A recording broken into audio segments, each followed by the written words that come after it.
پتا، حتیٰ کہ آپ اگر سوشل میڈیا پہ دیکھتے ہیں تو اسٹوڈنٹس کے اسٹیٹس دیکھ لیں آپ، ان کو تو یہ نہیں پتا کہ معیاری شاعری کس طرح کی ہوتی ہے، کس طرح کا شعر جو ہے اسے شعر کہتے ہیں، اور کون سی گفتگو جو ہے اس کو آپ شعر نہیں کہہ سکتے، یہ ایک نثری فقرہ ہو سکتا ہے، تو ان کو یہ نہیں پتا۔ ہمارے یہاں پہ بڑی بڑی جگہوں پہ جب ہم دیکھتے ہیں اسٹوڈنٹس کی املا نہیں ٹھیک، تو یہ تو بہت بڑا المیہ نہیں ہو گیا شاہ جی؟ بات یہ ہے کہ جی آپ نے بھی بات کی کہ یہ علامہ اقبال کی بات کی، سر سید صاحب کی بات کی، اور بہت بڑے ہمارے جو پاکستان میں بانی پاکستان کے ساتھ تھے، انہوں نے اردو بھی پڑھی، عربی بھی پڑھی، اسلامیات بھی پڑھی، اور سب سے اہم اگر علامہ اقبال قائد اعظم انگلش لازمی نہ ہوتی تو یہ باہر جا کے پڑھ کے آئے۔ بالکل۔ اب تو بات میں ایک چھوٹی سی مثال یہی دوں گا کہ آج بچہ پیدا ہوا، اسے فیڈر میں دودھ ڈالنے کے بجائے ہم نے روٹی رکھ دی، تو کیا کرے گا وہ؟ خودکشی ہے۔ یہ ہمارے معاشرے میں ہمارے آنے والی نسلوں کے لیے خودکشی کرائی جا رہی ہے۔ تو سب سے اہم بات ہے کہ یہ گورنمنٹ کو سوچنا چاہیے کہ عمران خان کیا انگلش نہیں پڑھا، اردو نہیں پڑھا، اسلامیات نہیں پڑھا؟ کیا ہمارے باقی جتنے بھی سیاستدان ہیں، ہمارے آفیسرز ہیں، سی ایس ایس آفیسر ہیں، چلے یہ تو سیاستدان ہیں، ان کا تو بغیر پڑھے بھی گزارا ہو جاتا ہے۔ خراریڈی کے ہماری اسمبلی میں بغیر پڑھے لوگ بیٹھے ہوئے ہیں، ٹھیک ہے، بیٹھے تھے، انہوں نے میٹرک بھی نہیں کیا، ٹھیک ہے، لیکن ہمارے سی ایس ایس آفیسر، ہمارے جو آنے والے گورنمنٹ چلائیں گے، ہمارے ادارے چلائیں گے، ہمیں یہ سب سے پہلے یہ دھیان دینا چاہیے کہ اگر کوئی بھی C S S officer for example A S P آتا ہے، اس کے آگے درخواست رکھ دی جاتی ہے انگلش میں، تو وہ انگلش پڑھا ہی نہیں ہے، تو وہ کیا دیکھے گا، کیا کرے گا؟ تو یہ تو بہت بڑا مسئلہ بن گیا۔ اس کے علاوہ ایک اور چیز ہے جو مطلب یہاں پہ بہت گفتگو میں شامل کرنا بڑا ضروری ہے، ہماری بات چیت کا حصہ ہونی چاہیے، وہ یہ ہے کہ پرائیویٹ سیکٹر میں جیسے ابھی لاک ڈاؤن ہے، اس سے پہلے کتنی بار لاک ڈاؤن ہو چکا ہے، اور اسٹوڈنٹس جو ہیں ان کو ہاف سبجیکٹس پڑھائے گئے ہیں، جو ہاف پڑھائے گئے ہیں ان کا بھی 40% جو ہے وہ اس میں سے نکال دیا گیا، منہا کر لیا گیا، اسمارٹ سلیبس کے اکارڈنگ پیپر لیے گئے۔ اگر 3 پیپر لیے جا سکتے ہیں، 6 بھی لیے جا سکتے تھے، ایسا تو نہیں ہے کہ 3 پیپر لینے میں کورونا نہیں آتا اور 6 پیپر لینے میں کورونا آتا ہے، تو یہ تو ایک بڑا مطلب کمپلیکیٹڈ سا معاملہ ہے۔ آگے اگر اس بات کو لے کے جائیں تو جو پرائیویٹ سیکٹر کے کالجز ہیں، جو پرائیویٹ سیکٹر کے سکولز ہیں، انہوں نے پاکستان کی تعلیم کا بہت زیادہ بوجھ جو ہے وہ اٹھایا ہوا ہے، لیکن پرائیویٹ سیکٹر کا خود بہت زیادہ برا حال ہے۔ تو اگر پرائیویٹ سیکٹر کے بہت زیادہ سکول جو ہے جیسے کہ بند ہو چکے ہیں، بہت زیادہ کالجز بند ہو چکے ہیں، اگر اسی طرح کی صورتحال رہی تو آنے والے وقت میں کیا ہمارا جو تعلیمی نظام ہے، جو گورنمنٹ سیکٹر کا ہے، جو سرکاری ادارے ہیں، سرکاری سکولز ہیں، سرکاری کالجز ہیں، وہ یہ بوجھ اٹھا سکیں گے ہماری تعلیم کا؟ جی مجید صاحب، اصل بات یہ ہے کہ جتنے بھی پرائیویٹ سکول ہیں، جی ہم بھی گورنمنٹ سکولوں میں پڑھے ہیں، آپ بھی ڈیفینیٹ گورنمنٹ سکولوں میں پڑھے ہیں، بالکل، ہمارے جتنے بھی آفیسرز ہیں موجودہ، یہ تمام گورنمنٹ، لیکن جو موجودہ دور جا رہا ہے یہ گورنمنٹ سیکٹر کبھی بھی بوجھ نہیں اٹھا سکتا۔ گورنمنٹ سکول میں کبھی بھی گورنمنٹ بوجھ نہیں ان کا اٹھا سکے گی کہ ان کو اس معیار کی تعلیم دی جائے۔ جی اگر پرائیویٹ سکولوں کو گلہ تو کیا جاتا ہے کہ فیسیں بہت زیادہ لیتے ہیں، یہ بہت قیمتی سکول ہیں، لیکن یہ دیکھیں کہ وہ بچے اردو سپیکنگ، انگلش سپیکنگ، اگر ہم نے ورلڈ لیول پہ مقابلہ کرنا ہے تو ہمیں پرائیویٹ سکولوں کو ان کے ساتھ تعاون کرنا پڑے گا، ان کو کامیابی کے لیے ان کو ہر اختیارات دینے ہوں گے۔ اگر ہم چاہتے ہیں کہ ہمارا شمار ان ملکوں میں ہو جو کہ تباہ و برباد ہو چکے ہیں تعلیم کے نظام سے، تو گورنمنٹ سیکٹر تو 10 20 50 لوگوں کو لے کے چل رہا ہے۔ کیا گورنمنٹ ہماری پورا بوجھ اٹھا سکتی ہے؟ کبھی بھی نہیں مجید صاحب، ہماری گورنمنٹ کبھی بھی، یہ نہیں کہ پی ٹی آئی ہے، کبھی بھی کوئی بھی گورنمنٹ آ جائے، اتنا نظام اچھا ورلڈ لیول پہ اگر ہم نے تعلیمی نظام بہتر کرنا ہے تو ہمیں پرائیویٹ سکولوں کو ساتھ لے کے چلنا ہوگا۔ دیکھیں ان کے بہت زیادہ اخراجات ہیں، نظر آتے ہیں، ان کے اساتذہ کے بہت زیادہ تنہائی ہیں، نظر آتے ہیں، ماں باپ کے لیے نظر آتا ہے کہ ان کی فیسیں بہت زیادہ ہے، لیکن یہ بھی دیکھیں کہ ان بچوں کو جب ڈسپلن سیکھنا ہے، آرمی آفیسر میں دیکھیں آرمی ہماری کیوں دنیا میں ون نمبر پہ جا رہی ہے کہ ان میں ڈسپلن ہے۔ اگر ہم ڈسپلن کو چھوڑ دیں گے تو ہم تباہ و برباد ہو جائیں گے، ان ملکوں میں ہمارا شمار ہوگا جو کہ تباہ و برباد ہو چکے ہیں۔ لیکن یہ گورنمنٹ کو سوچنا چاہیے کہ ہمیں پرائیویٹ سکولوں کے نظام کو بہتر کرنا چاہیے۔ رہی بات امتحانات کی کہ 3 کے لیے 3 کے نہیں لیے، کیا کرونا وائرس جو ہے صرف پرائیویٹ سکولوں میں یا صرف تعلیمی نظام میں ہی ہے؟ یہ شادی حالوں میں کوئی پابندی نہیں ہے۔ سب سے پہلے ہم گورنمنٹ سیکٹر کی بات کرتے ہیں، تھانوں میں چلے جائیں، اس کے بعد ہم کچہریوں میں چلے جائیں، سب سے پہلے تنظیمی نظام بند کر دیں، بالکل بند کر دیں، لیکن سب سے پہلے میں یہ کہوں گا کہ یہ تھانوں کا نظام ٹھیک کریں، یہ اپنی کچہریوں کا نظام ٹھیک کریں۔ اور بہت سے ادارے ہیں گورنمنٹ کے، ان میں کرونا نہیں ہے، ان میں ایس او پی کا نظام نہیں ہے، صرف ایک معصوم بچوں کی زندگی کو تباہ و برباد کر رہے ہیں، ان کا مستقبل کو تباہ و برباد کر رہے ہیں گورنمنٹ۔ خدا کے لیے گورنمنٹ کو چاہیے کہ بچوں پہ دھیان دیں۔ اگر وہ کہتے ہیں کہ ایک بچہ فاصلے پہ بیٹھے، وہ بچے کم کر دیں۔ پرائیویٹ اسکول ہے، میں سمجھتا ہوں کہ وہ تعاون کریں گے۔ بالکل۔ ایک اور چیز ہے، اگر جیسے آپ نے ابھی فرمایا کہ گورنمنٹ سیکٹر جو ہے وہاں پہ تعلیم کا وہ نظام نہیں ہے، وہ اس طرح سے معیار نہیں ہے، اگر بالفرض ہم ایسے کہہ لیتے ہیں کہ جو سرکاری سکولز ہیں، سرکاری کالجز ہیں، وہاں پہ معیار بھی بہت اچھا ہو جائے، سارے ٹیچرز جو ہیں وہ تو پہلے ویل کوالیفائڈ ہوتے ہیں، بڑے اچھے ہوتے ہیں، لیکن وہاں کا معیار جو ہے وہ بھی پرائیویٹ سیکٹر سے بہتر ہو جائے، اس کے باوجود جو بچے جو پرائیویٹ سکول سے ہٹتے ہیں، جو بچے سکول چھوڑ دیتے ہیں، یا کالجز جو ہے کالجز ادارے بند ہو جاتے ہیں، کتنے سکولز اور کالجز بند ہو چکے ہیں، وہ سارے کا سارا بوجھ جو ہے، کیونکہ ہمارے تو سرکاری کالجز جو ہیں وہاں پہ پہلے ہی ڈبل شفٹ لگ رہی ہے، مارننگ ایوننگ چل رہا ہے، تو یہ ان بچوں کو جگہ کہاں ملے گی، ان کی سیٹس کہاں ہوں گی، ان کو آیا کہ وہاں پہ ایڈمیشن مل جائے گا، ان کی جگہ بن جائے گی، آیا جو سرکاری ہمارا تعلیمی نظام ہے وہ اس بوجھ کو اٹھا سکے گا؟ بات نظام کی ہے تو انہوں نے بوجھ کیا اٹھانا مجید صاحب؟ جی، سب سے پہلے کہ ابھی آپ نے کلیئر کیا کہ ایوننگ مارننگ 2 کلاسیں چل رہی ہیں، بالکل پہلے ہی چل رہی، ٹھیک ہے، تو کتنے ہمارے پنجاب کی بات کر لیتے ہیں کہ کتنے پرائیویٹ سکول ہیں وہ بند کروا دیتے ہیں، بالکل گورنمنٹ اسکولوں میں آ جاتے ہیں، پھر یہ ہوگا کہ وہ راشن میں ناز نہیں بنے گا، بالکل کوئی میجر عزیز بٹی نہیں بنے گا، ٹھیک ہے، بالکل کوئی یہ جنرل مشرف نہیں بنے گا، کوئی جنرل رحیل شریف نہیں بنے گا، کوئی عمران خان نہیں بنے گا، کوئی محترمہ بے نظیر نہیں بنے گی، بنیں گے تو وہی چور ڈاکو لٹیرے۔ کیوں یہ میں نے معذرت کے ساتھ گورنمنٹ سے کہ یہ لفظ میں نے کہے کہ چور ڈاکو لٹیرے بنیں گے، اس لیے کہ وہاں ان کو نظام کے تعلیمی نظام میں وہ معیار نہیں ملے گا، کیونکہ ایک کلاس میں اگر 100 بچے ہیں، جب یہ پرائیویٹ سکول بند کر دیے جائیں گے کہ وہ 100 کی تعداد 150 یا 200 نہیں ہوگی، وہ 1000 پہ چلی جائے گی، تو کیسے یہ ہمارے جو سرکاری ٹیچرز پروفیسرز ہیں یہ کبھی بھی ان کو اچھے طریقے سے تعلیم کا نظام سمجھا نہیں سکیں گے، پڑھا نہیں سکیں گے۔ شاہ جی، آپ نے ابھی ذکر کیا ہے کہ ہمارے یہاں پہ بڑے بڑے سیاستدان نہیں پیدا ہوں گے بلکہ چور ڈکیت اور لٹیرے پیدا ہوں گے، تو کیا آپ کو واقعی لگتا ہے کہ ہماری سیاست میں چور ڈکیت لٹیرے نہیں ہیں؟ حالانکہ یہ ہمارے پروگرام کا حصہ نہیں ہے یہ بات، لیکن پھر بھی میں آپ سے پوچھنا چاہوں گا، آپ کو کیا لگتا ہے؟ دیکھیں مجھے سر، جو ابھی کیس چل رہے ہیں، نااہل ہو گئے ہیں، ان کو ہم کیا کہیں گے؟ کیا یہ ہمارے آفیسرز ہیں؟ کیا ہمارے یہ وہ سیاستدان ہیں کہ جن پہ ہم فخر کریں؟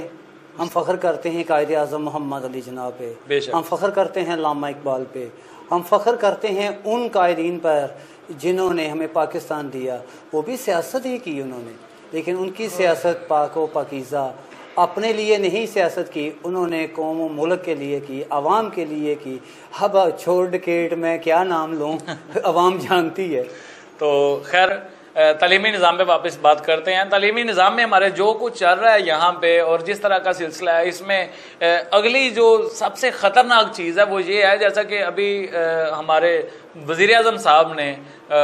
غریب لوگوں کے لیے یا متوسط طبقے کے لیے کچھ فنڈز جو ہیں وہ جاری کیے ہیں اور لوگوں کو ابھی تک بھی مل رہے ہیں، کچھ لوگوں کو یہ 12,000 روپے کی جو اسکیم تھی اس کے بارے میں میں ذکر کرنا چاہ رہا ہوں۔ لیکن شاید یہ جو پرائیویٹ سیکٹر ہے وہاں پہ جو لیکچرر ہے اس کی سیلری 15-18,000 20,000 سے شروع ہوتی ہے، یہ 30,000 35,000 تک جاتی ہے، اور دوسری سائڈ پہ جو پرائیویٹ سیکٹر کے سکولز ہیں وہاں پہ 12-15,000 سے سیلری 20-25,000 تک جاتی ہے۔ تو جب ان کا نظام ہی بالکل ختم ہو جاتا ہے، جب ان کو لاک ڈاؤن ہو جاتا ہے تو اداروں کی طرف سے سیلریز نہیں ملتی، اور جب سیلریز نہیں ملتی تو گورنمنٹ کو تو چاہیے تھا کہ یہ سب سے پڑھا لکھا ترین طبقہ جو ہے، جو لوگوں کو تعلیم دے رہا ہے، ہمارے مستقبل کو سنوارنے کے لیے معمار تیار کر رہا ہے، ان کے لیے کوئی اسپیشل پیکیج ہونا چاہیے، لیکن ایسا کچھ نہیں ہوا۔ دیکھیں جی، پہلی بات آپ نے کی کہ عمران خان صاحب نے یہ 12,000 روپیہ ان لوگوں کو دے رہے ہیں جو ضرورت مند ہیں، جن کا واقعی حق ہے، لیکن پہلی بات میں یہ ضرور کہوں گا کہ نہ تو وہ ابھی تک کسی ضرورت مند کو مکمل ضرورت مند نہیں ہیں۔ اچھا، کچھ ایسے لوگ ہیں جنہوں نے سیاسی بیس پہ اپنے زور پہ اپنے کارڈ بنوا لیے، لیکن ہمارا یہ ایشو نہیں ہے۔ وہ گورنمنٹ جانے اور وہ جانے، جو صاحب حیثیت ہے اور 12,000 لے رہے ہیں ان کا دین مذہب جانے۔ ہمارا جو اصل مقصد ہے کہ آپ نے ابھی بات کی ہے کہ ہمارے سب سے پڑھا لکھا طبقہ وہ ٹیچر ہوتا ہے جی۔ یہ وہ پرائیویٹ اسکولوں میں وہ اسکول ہیں یا پرائیویٹ کالج ہیں، وہ لوگ ہیں جو تعلیم شروع کی، پڑھتے پڑھتے تعلیم کے نظام میں آ گئے، ایک دن اسٹوڈنٹ تھے آج استاد بن گئے۔ ان لوگوں کے لیے فکرہ لمحہ ہے گورنمنٹ کے لیے کہ وہ تو انہوں نے تو کوئی کام سیکھا ہی نہیں ہے، بالکل پیدا ہوئے اسکول چلے گئے، اسکول سے پڑھے اور اسکول میں پڑھانا شروع کر دیا۔ میرا خیال ہے وہ تو یہ کام بھی نہیں جانتے کہ ہم کہیں جا کے مزدوری کر لیں، بالکل، یا یہ کام نہیں جانتے کہ ہم کہیں جا کے کوئی کسی دفتر میں چلے جائیں۔ لیکن یہ ہمارے ان نوجوانوں کے ساتھ، ان ٹیچرز اور پروفیسروں کے ساتھ ظلم اور زیادتی ہے۔ گورنمنٹ کو چاہیے پرائیویٹ اسکول بند کر دے، پرائیویٹ کالج بند کر دیں، لیکن ان کو اس جگہ پہ لے کر آئیں کہ ان کا کم سے کم باعزت روزگار تو رہے۔ بالکل، اصل میں جو جس طرح سے فنڈز جاری ہوئے ہیں اس میں اگر گورنمنٹ کے پاس ایک آرگیومنٹ ہے اس طرح کا کہ ہم ان کی کہاں رجسٹریشن کرتے پھریں، کہاں سے ہمیں پتہ چلے گا کہ یہ پرائیویٹ سکولز کے ٹیچر ہیں یا پرائیویٹ کالج کے ٹیچر ہیں، لیکن یہاں پہ اس کا جواب ہے ہمارے پاس۔ جب کسی بھی ادارے کی افیلیشن ہوتی ہے تو اس ادارہ کے جتنے بھی ٹیچرز ہوتے ہیں ان کے باقاعدہ ڈگری ہولڈر جو ہیں ان کی ڈگریز وہاں پہ جاتی ہیں، ان کا سارا جو رزلٹ کارڈز ہیں ان کے ساتھ ان کا سارا تعلیمی ریکارڈ جاتا ہے اور پھر ایفیلیشن جو ہے وہ آگے چلتی ہے۔ اس کا مطلب ہے کہ ادارہ جو بھی ہے ان کے جو بھی ٹیچرز ہیں ان کا ریکارڈ تو گورنمنٹ کے پاس پہلے سے موجود ہے، ٹیکسز لگانے کے لیے یہ کہیں سے بھی اس کا ریکارڈ نکال لیتے ہیں، لیکن جب عوام کو یا ٹیچر طبقہ جو ہے جو سب سے پڑھا لکھا طبقہ ہے ان کو موبلائز کرنے کی بات ہے تو وہاں پہ ان کو ریکارڈ کی ضرورت پڑ جاتی ہے۔ تو اس کے لیے کوئی اسپیشل فنڈ جو ہے ان کا اجرا ہونا چاہیے تھا، یا جو بھی ایفیلیٹڈ ہیں گورنمنٹ کے ساتھ کم از کم ان تک تو یہ مطلب پہنچنا چاہیے تھی، ان کی امداد ہونی چاہیے تھی، کیونکہ یہ واقعی کوئی دوسرا کام نہیں کر سکتے۔ جبکہ دوسری طرف ہم دیکھتے ہیں گورنمنٹ سکولز اور کالجز بند ہیں لیکن ان کی سیلریز جو ہیں وہ چل رہی ہیں، تو لیکن پرائیویٹ ادارہ کے جو ٹیچرز ہیں وہ زبوں حالی کا شکار ہیں۔ سب سے پہلی بات تو یہ ہے کہ یہ جو ہمارے پرائیویٹ اسکولوں کے ٹیچرز اور پروفیسر ہیں جی، ان کا نظام تعلیم سے تعلیم تک ہے۔ بالکل، یہ سفارش سے نہ تو پرائیویٹ اسکول میں ٹیچر آئے، نہ سفارش سے یہ پرائیویٹ کالج میں ٹیچر آئے۔ ہمارے گورنمنٹ جو اسکول ہیں، گورنمنٹ کالج ہیں، ٹھیک ہے، ان کی تنخواہیں بالکل گورنمنٹ ابھی تک دے رہی ہے اور دیتی رہے گی۔ بالکل، یہ ہمارے ان نوجوانوں کے ساتھ جو پرائیویٹ اسکولوں میں ٹیچرز اور پروفیسر ہیں ان کا مستقبل سے کھیل رہی ہے گورنمنٹ۔ بالکل، دیکھیں ان کا مستقبل، آج پرائیویٹ اسکول بند ہوئے ہیں، وہ بے روزگار ہیں، وہ کیا کام کریں؟ پھر وہی بات آ جائے گی کہ بہت پہلے کی بات ہے کہ فیصل آباد اسٹیشن پہ نا ایک آدمی تھا، اس نے لکھا تھا BA boot polish, BA boot polish. تو میرے ماموں ہیں پروفیسر سید اعجاز احمد، تو وہ گزر رہے تھے اس وقت، وہ اسٹوڈنٹ تھے گورنمنٹ کالج کے، تو وہ کھڑے ہوئے تو انہوں نے پوچھا کہ یہ کیا BA بوٹ پالش؟ اس نے بولا ہے میں نے BA کیا ہے، مطلب گریجویشن کی ہے۔ تو اس نے بولا گورنمنٹ نوکری نہیں دے رہی۔ یہ بہت سالوں کی بات ہے، آج کی بات نہیں ہے، لیکن اس چیز کو مد نظر رکھتے ہوئے کہ آج کون سا ہمارا پرائیویٹ اسکول کا ٹیچر پروفیسر کب یہ کام دوبارہ شروع کرے گا؟ پرائیویٹ اسکولوں میں کوئی بھی میرا خیال ٹیچر ایسا نہیں ہے یہ کالج میں جو کم سے کم اس کی گریجویشن سے کم تعلیم ہو۔ بالکل، ٹھیک ہے، رہی بات ہے ڈیٹے کی کہ ان کو کیسے گورنمنٹ ان تک پہنچ سکے یا ان کو بھی کوئی فنڈ دے سکے۔ کوئی بھی پرائیویٹ اسکول رجسٹرڈ ہوتا ہے تو ان کے ٹیچرز کا ریکارڈ اسکول کے ساتھ جاتا ہے گورنمنٹ کے پاس۔ یہ گورنمنٹ کی یا مشیروں کی ملی بھگت ہے، وہ تباہ و برباد۔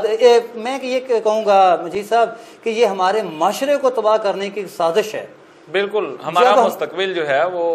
رسک پہ لگا ہوا ہے۔ یہاں پہ آپ کی بات سے ایک اور بات جو ہے، جیسے آپ نے بتایا فیصل آباد میں نے بھی لائل پور میں ہی یہ اتفاقی طور پہ ایک رکشے کے پیچھے دیکھا تھا، اس نے اشتہار لگایا ہوا ہے، اس پہ لکھا ہے کہ MA انگلش تک کے نوٹس جو ہیں انگلش کے وہ مجھ سے حاصل کر سکتے ہیں، آپ مجھ سے رابطہ کر سکتے ہیں۔ نیچے اس نے اپنا نام لکھا، ارشد رکشا ڈرائیور۔ میں نے اس سے سوال کر لیا کہ سر یہ آپ کے پاس مطلب ایم اے انگلش تک کے نوٹس ہے؟ وہ کہتا میں نے ایم اے انگلش کیا ہوا ہے اور لیکن سرکار کی طرف سے کوئی نوکری نہیں ہے، میں رکشہ چلا رہا ہوں۔ تو یہاں سے آگے ایک اور خطرناک صورتحال جو ہے وہ اس طرح نکلتی ہے شاہ جی، اب جیسے عطائی ڈاکٹر ہیں، عطائی حکیم ہیں، اور میں کہہ سکتا ہوں کہ ان کو نہ بند کریں۔ اس کی وجہ کیا ہے کہ جب آپ ایم بی بی ایس کے پاس جاتے ہیں تو اس کی تو فیس ہی 1200 سے شروع ہوتی ہے۔ ایک غریب آدمی جس کی تنخواہ جو ہے 20,000 ہے، 18,000 ہے، 25,000 ہے، وہ گھر کا گزارا کیسے کرتا ہے؟ تو وہ عطائی ڈاکٹر کے پاس جاتا ہے، اسے پتا ہے 100 روپے میں اس کو دوائی ملتی ہے، یا شفا مل جاتی ہے، یا پھر اللہ کے پاس پہنچ جاتا ہے، اس کو سکون ہی ہے۔ اسی طرح اگر جو پرائیویٹ سیکٹر کا ٹیچر ہے وہ اگر کہیں پہ ملازمت کرنا شروع کر دے، وہ ٹیچنگ چھوڑ دیتا ہے، کسی اور شعبے میں چلا جائے، وہ تو محنت مزدوری کرتا ہے، محنت مزدوری کی طرف چلے جاتا ہے، تو دوبارہ سے اگر سکولز اوپن ہوتے ہیں تو وہاں پہ ٹیچرز کی تعداد میں کمی آ جائے گی، اور ٹیچرز جو ہے وہ پھر اسی طرح ہی آئے گا، کوئی کسی نے بھی بی اے کیا ہے تو وہ ٹیچنگ سیکٹر میں آ جائے گا۔ تو کیا خیال ہے اس ٹرم کا کہ وہاں پہ عطائی ٹیچر آ جائیں گے؟ جی پہلی بات تو اپنے عطائی ڈاکٹروں کی میں اس کا آپ کو جواب دیتا ہوں کہ کوئی عطائی ڈاکٹر نہیں ہے۔ عطائی ڈاکٹر ہمارے گورنمنٹ پنجاب نے تمام عطائی ڈاکٹروں کو بین کر دیا جی۔ اب ہمارے جو M B B S qualified doctor ہیں جی، انہوں نے کیا کیا، انہوں نے ان ڈاکٹروں سے کہا کہ ہمیں 20,000 دو، ہمیں 50,000 دو، اپنا بورڈ لگا دیتے ہیں، اپنا بورڈ لگا دیتے ہیں اور کہتے ہیں ٹھیک ہے جی فلاں ڈاکٹر ادھر بیٹھتا ہے اور یقین کریں مجید صاحب یہ کبھی بھی نہیں آتے، صرف اس کا نام۔ تو ذمہ دار کون ہوا؟ عطائی ڈاکٹر، یا وہ ہمارا کوالیفائڈ ڈاکٹر جو 5 سال پڑھ کر ڈاکٹر بنا؟ کیا وہ سارے 5 سال کے پیسے اس نے مریضوں سے تو لیتے ہیں کہ ان کی بہت مہنگی پرچی دوائی تو دیتے ہی نہیں ہے نا، وہ پھر چیک کرنے کے وہ پیسے لیتے ہیں۔ اب انہوں نے ایک نیا ڈرامہ شروع کیا ہے کہ وہ پرائیویٹ جو کلینک ہے نا، عطائی ڈاکٹر جسے کہا جاتا ہے، وہ عطائی ڈاکٹر نہیں ہے، وہ عطائی ڈاکٹر ہیں ایم بی بی ایس جو انہیں شیلٹر دیتے ہیں۔ اب ہم اپنے اصل موضوع پہ آتے ہیں کہ ہمارا تعلیمی نظام کے حوالے سے کہ آج تعلیمی ادارے بند کر دیے گئے، کوئی رکشہ چلائے گا، کوئی خراج کا کام کرے گا، کوئی ریڑھی لگا لے گا، 2-4 سال وہ اسی کام میں لگا رہے گا۔ جب ہم کم بیک آتے ہیں کرونا کی، شاید کبھی ہماری جان چھوٹ ہی جائے اس کرونا سے، لگتا نہیں ہے کیونکہ کرونا ہوگا تو جان چھوٹے گی نا مجید صاحب، ٹھیک ہے۔ ورلڈ لیول پہ اگر دیکھا جائے تو کوئی پرائیویٹ سکول، کوئی گورنمنٹ سکول بند نہیں کیے گئے۔ اگر ہم اوور آل دیکھیں ورلڈ لیول کو، ہم کہتے ہیں کہ ہم نے ورلڈ کا مقابلہ کرنا ہے، تو ورلڈ میں سب سے پہلے تو اگر ایس او پی کا ہوا تو انہوں نے گورنمنٹ اداروں میں کیا، دین انہوں نے گورنمنٹ سکولوں میں، پرائیویٹ سکولوں میں کیا۔ ہمارا نظام یہ سازش ہے ہمارے خلاف، ایک ورلڈ لیول پہ سازش ہو رہی ہے کہ جی ان کو بند کر دیا جائے۔ چلیں مان لیا کہ ہمارے بند کر دیے جائیں، اب کوئی خراج کا کام کرے گا رکشہ، 4 سال بعد ہم کم بیک کرتے ہیں۔ کیا ایک ٹیچر جو 4 سال خراج کا کام کرتا ہے وہ آ کے انگلش کیسے پڑھائے گا؟ وہ تو یہی بتائے گا کہ ٹول کیسے لگتا ہے۔ ایک رکشہ ڈرائیور ہے تو وہ آ کے کہے گا جی 20 روپے 20 روپے 20 روپے۔ اگر ایک ریڑھی لگاتا ہے تو وہ یہ بتائے گا کہ سیب 20 روپے کلو، کیلے اتنے روپے درجن۔ تو ہمارے نظام کو تو بہت برباد کیا جا رہا ہے مجید صاحب۔ بالکل ہمارے ساتھ گفتگو میں شریک ہیں جناب سید ندیم جعفری صاحب، لیکن وقت کی قید جو ہے وہ ہمیں احاطے سے نکلنے نہیں دیتی۔ ہمارے پروگرام کا وقت جو ہے وہ اختتام کو پہنچ رہا ہے، لیکن یہاں پہ جو چند باتیں آج کے پروگرام میں ڈسکس کی ہیں، اس کے علاوہ بہت کچھ پڑھا ہے ابھی جو تعلیمی نظام کے حوالے سے کہا جا سکتا ہے، سنا جا سکتا ہے، بولا جا سکتا ہے۔ سب سے اہم چیز جو ہے وہ یہ ہے کہ تعلیمی ادارے بند کرنے سے ملک کا نظام جو ہے اور ملک کا مستقبل برباد ہوتا ہے۔ دنیا میں جہاں کہیں بھی کوئی آفت آتی ہے تو وہ سب سے پہلے تعلیمی نظام کے حوالے سے اپنی کوششیں جو ہیں وہ سرگرم کرتے ہیں، لیکن پاکستان میں کوئی آفت کا نام سنتے ہی تعلیمی ادارے بند ہو جاتے ہیں۔ تو یہ بہت بڑا لمحہ فکریہ ہے، اس بارے میں گورنمنٹ کو توجہ کرنی چاہیے۔ آج سے 1 سال پہلے ایک پروگرام میں نے کہا تھا یہ ابتدائی عشق ہے روتا ہے کیا، آگے آگے دیکھیے ہوتا ہے کیا۔ اس کے ساتھ ہی اپنے میزبان مجیب الرحمان ساحل کو اجازت دیجیے، اللہ نگہبان۔